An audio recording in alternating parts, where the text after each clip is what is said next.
is. Game, set and match to Abraham Benjamin de Villiers. सबसे funny part क्या है पता है, एबी डिविलियर्स को आप आउट करो ना तो सोशल मीडिया मत करो, लोग माँ बहन की गालियां देते हैं। अरे बाप रे। एबी डिविलियर्स दुनिया का एक ऐसा विध्वंसकारी बल्लेबाज जिसने अपनी बैटिंग के दम पर पूरी दुनिया के गेंदबाजों को रुलाया है। पर उस दिन कुछ ऐसा हो गया था जो डिविलियर्स बीच मैदान पर ही रोने लगे थे। डिविलियर्स की आंखों से आंसू निकलने लगे थे, वह एक बच्चे की तरह रोने लगे थे। बात है दोस्तों आईसीसी क्रिकेट वर्ल्ड कप 2015 की। सेमीफाइनल का वह मुकाबला जहां क्रिकेट इतिहास की दो सबसे बेहतरीन टीमें न्यूजीलैंड और साउथ अफ्रीका आमने सामने थी।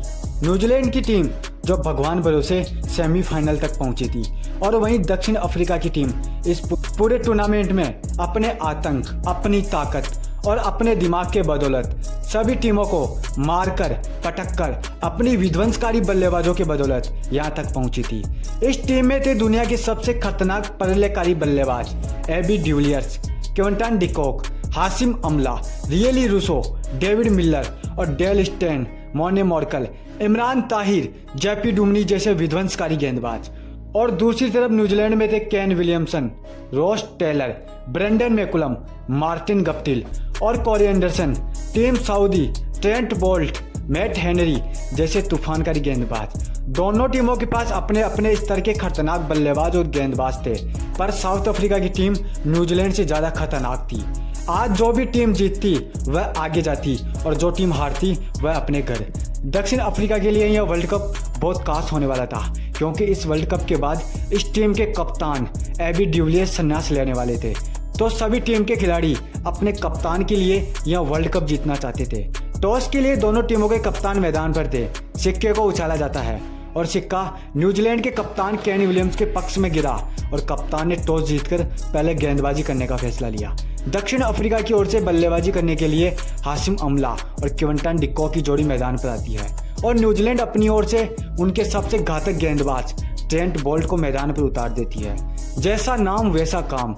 ट्रेंट बोल्ट ने अपने पहले ही ओवर में शानदार गेंदबाजी की और लगभग 5 ओवरों तक तो सब कुछ सही चल रहा था, लेकिन पारी का 6वां ओवर लेकर आए फिर से ट्रेंट बोल्ट और पहले तो हाशिम अमला और उसके बाद क्विंटन डी कॉक को आउट कर पवेलियन में बैठा दिया। बैक टू बैक एक ही ओवर में 2 विकेट गिरने के बाद साउथ अफ्रीका की रन रेट काफ़ी धीमी हो गई थी।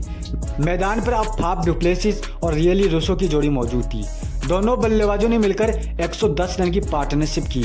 पारी के 25 ओवर खत्म हो चुके थे और साउथ अफ्रीका का स्कोर 2 विकेट पर मात्र 180 रन था। लेकिन तभी आसमान में बादल छा जाते हैं और मैच को रोकना पड़ता है। मैच में बारिश आ जाती है। कुछ देर इंतजार के बाद बारिश खत्म हो चुकी थी और मैच फिर से शुरू होता है, लेकिन बारिश के चलते 50 ओवरों के मैच को घटाकर 43 ओवरों का कर दिया गया।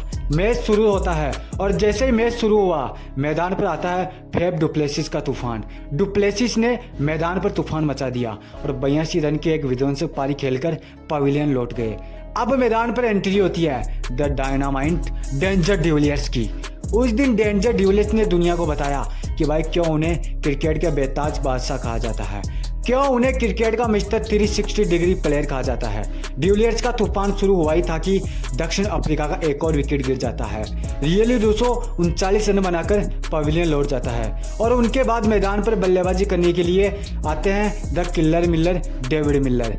अब मैदान पर 2 सबसे विध्वंसकारी बल्लेबाजों की जोड़ी मौजूद थी, जिनको केवल काउंटर अटैक करना आता है, जिन्होंने अपने पूरे जीवन में धीमी बल्लेबाजी करने का तरीका सीखा ही नहीं था। दोनों बल्लेबाजों ने विध्वंस मचाना शुरू कर दिया। एक के बाद एक न्यूजीलैंड के गेंदबाजों को बुरी तरीके से मारना शुरू कर दिया। थोड़ी देर पर मैदान पर आतंक मचाने के बाद एबी डिविलियर्स ने 45 गेंदों में 65 रन और डेविड मिलर ने 18 गेंदों में 49 रन की एक अविश्वसनीय, अकल्पनीय पारी खेलकर अपनी टीम का स्कोर 43 ओवरों में 250 के पार पहुंचा दिया। न्यूजीलैंड को जीत के लिए अब 43 ओवरों में 281 रन की जरूरत थी। दक्षिण अफ्रीका ने अपने कप्तान और अपने पूर्व कप्तान की इस विध्वंसक पारी की बदौलत एक विशाल स्कोर बना लिया था। अब बारी थी न्यूजीलैंड की। 30 मिनट के ब्रेक के बाद न्यूजीलैंड की ओर से बल्लेबाजी करने के लिए आते हैं मार्टिन गप्टिल और ब्रेंडन मैकुलम की जोड़ी। इन दोनों बल्लेबाजों को देखकर साउथ अफ्रीका की ओर से गेंदबाजी करने के लिए उनके स्ट्राइक बॉलर डेल स्टेन आते हैं। पर उस दिन दोनों विध्वंसकारी बल्लेबाजों ने डेल स्टेन को बताया कि भाई तुम्हारी रफ्तार भरी गेंदबाजी भी हमारा कुछ नहीं बिगाड़ सकती। डेल स्टेन के पहले ही ओवर में दोनों बल्लेबाजों ने मिलकर 20 रन कूट दिए। दोनों बल्लेबाजों की इस खतरनाक बैटिंग को देखकर दक्षिण अफ्रीका के कप्तान परेशान हो गए। फिर उन्होंने मैदान पर अपनी रणनीति को चेंज किया। मैदान पर खतरनाक दिख रहे दोनों बल्लेबाजों को रोकने के लिए उनके एक और गेंदबाज मोने मोर्कल को मैदान पर उतार दिया। कप्तान का भरोसा और मोने मोर्कल का विश्वास ब्रेंडन मैकुलम को मैदान से बाहर कर दिया, पर मैकुलम ने अपना काम कर दिया था। उन्होंने 26 गेंदों में 59 रन के एक तूफानी पारी ठोककर पूरी साउथ अफ्रीका की टीम को यह संदेश दे दिया था कि भाई मैं किस किस्म का बल्लेबाज हूं। अब नंबर 3 पर बल्लेबाजी करने के लिए केन विलियमसन आते हैं, लेकिन वह भी ज्यादा देर तक मैदान पर नहीं टिक पाते और मोने मोर्कल ने अपने इसी ओवर में विलियमसन को भी मैदान से बाहर कर दिया। उनकी जगह मैदान पर रोस टेलर आते हैं। दोनों बल्लेबाजों ने सदी हुई बल्लेबाजी करना शुरू कर दिया, परंतु इसी बीच मार्टिन गप्टिल रन आउट हो जाते हैं। अपनी तूफानी शुरुआत के बाद अब न्यूजीलैंड की टीम मुश्किल स्थिति में थी। 140 के स्कोर पर उनके टॉप 4 बल्लेबाज पवेलियन लौट चुके थे। मैदान पर अब कोरी एंडरसन और ग्रेंट की जोड़ी आती है। दोनों बल्लेबाज धीरे धीरे बल्लेबाजी करना शुरू कर देते हैं।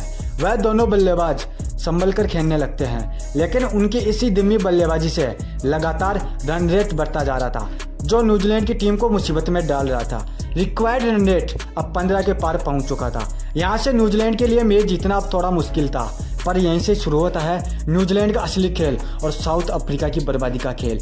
यहाँ से कोरी एंडरसन और ग्रेंट ने अपना गियर चेंज कर लिया, फिर एक के बाद एक साउथ अफ्रीका को गेंदबाजों को मारना शुरू कर दिया। उनकी हालत बेहाल कर दी। अपने गेंदबाजों को इतना बुरी तरीके से पिटता देख डिविलियर्स को यह समझ में नहीं आ रहा था कि भाई अब इन बल्लेबाजों को रोके तो रोके कैसे, अब क्या किया जाए। वर्ल्ड कप की जो ट्रॉफी कप्तान को इससे पहले नजर आ रही थी वह उनसे दूर होने लगी थी।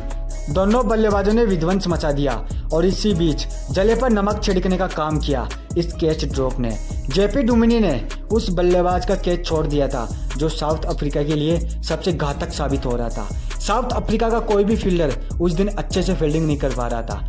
पूरी सीजन में जो टीम, पूरे टूर्नामेंट में जो टीम अपनी खतरनाक बैटिंग, अपने खतरनाक बल्लेबाजी और अपने गेंदबाजों के दम पर सभी टीमों को बुरी तरीके से हराया था, पर सेमीफाइनल के इस मैच में कोई भी फील्डर सही तरीके से फील्डिंग नहीं कर पा रहा था। उनकी खराब फील्डिंग से जहां पर 2 रन होने चाहिए थे वहां पर सामने वाली टीम को चौका मिल रहा था। अब एक बार फिर से मोने मोर्कल के हाथ में गेंद थी और मोने मोर्कल ने एंडरसन को आउट करके पवेलियन में बैठा दिया, लेकिन इसका कुछ फायदा नहीं होने वाला था। मैच अब न्यूजीलैंड की मुट्ठी में था। अब मैदान पर बल्लेबाजी करने के लिए न्यूजीलैंड के निचले क्रम के बल्लेबाज लॉकी रॉन्टी आते हैं, लेकिन वह भी डेल स्टेन का शिकार बन जाते हैं। उनकी जगह अब मैदान पर डैनियल विक्टोरिया आते हैं। अब न्यूजीलैंड के टॉप 6 बल्लेबाज आउट होकर पवेलियन में अपनी जीत का तमाशा देख रहे थे। उनको जीत नजर आने लगी थी। चारों तरफ खुशियों का माहौल था। दूसरी तरफ पूरी साउथ अफ्रीका की टीम सदमे में थी। जो मैच उनकी मुट्ठी में था वह मैच उनकी खराब फील्डिंग के कारण उनसे दूर हो चुका था। कप्तान की आंखों में आंसू थे। पूरा टीम मैनेजमेंट परेशान नजर आ रहा था। मैच आखिरी ओवर तक पहुंच गया था। न्यूजीलैंड को अब जीतने के लिए आखिरी 6 गेंदों में 14 रन की जरूरत थी। साउथ अफ्रीका के कप्तान डिविलियर्स को यह एहसास हो चुका था कि अब मैच हाथों से निकल गया है। कप्तान ने फिर से एक बार मैदान पर रणनीति चेंज की और प्लान बनाया कि किस तरीके से इस मैच को जीता जा सकता है। थोड़ी देर रणनीति बनाने के बाद कप्तान ने गेंद फिर से एक बार डेल स्टेन के हाथों में सौंप दी और उनको कहा कि अब भाई सब कुछ तुम्हारे हाथ में है।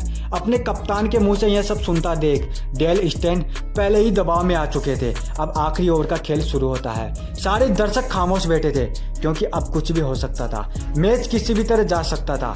ओवर की पहली गेंद फेंकी जाती है और सामने थे ग्रेंट। उन्होंने एक जोरदार शॉट मारा और एक बार फिर से जेपी डुमिनी ने एक कैच छोड़ दिया। मैदान पर सभी को समझ में नहीं आ रहा था कि भाई आज साउथ अफ्रीका ये कौन सा गेम खेल रही है। डेल स्टेन काफी गुस्से में थे। उन्होंने तो भाई अपना काम कर दिया था, पर फील्डर ने वह कैच ही नहीं पकड़ा और फिर नतीजा यह हुआ कि ओवर की 5वीं गेंद पर ग्रेंट ने छक्का लगाकर इस पूरे मैच को ही खत्म कर दिया और यह मैच 4 विकेटों से जीत गई न्यूजीलैंड और फाइनल में जगह बना ली। इस हार से पूरी साउथ अफ्रीका की टीम इस तरीके से सदमे में चली गई थी कि वह अपनी भावनाओं पर कंट्रोल नहीं कर पा रही थी। टीम के सभी खिलाड़ी मैदान पर एक बच्चे की तरह फूट फूट कर रोने लगे थे। उस दिन उस टीम का कप्तान एक नन्हे बच्चे की तरह रोने लगा था। साउथ अफ्रीका की खराब फील्डिंग उनकी हार का कारण बन चुकी थी। 2015 का वह किस्सा क्रिकेट जगत में हमेशा के लिए याद रखा जाएगा। उस दिन उस खिलाड़ी की आंखों में आंसू आए थे जिन्होंने अपने पूरे क्रिकेट करियर में बॉलरों को रुलाया था। यह डायनामाइट डेनिस डिविलियर्स का आखिरी वर्ल्ड कप था। उन्होंने मैच शुरू होने से पहले ही ऐलान कर दिया था कि यह वर्ल्ड कप उनका आखिरी वर्ल्ड कप होने वाला है। उसके बाद में संन्यास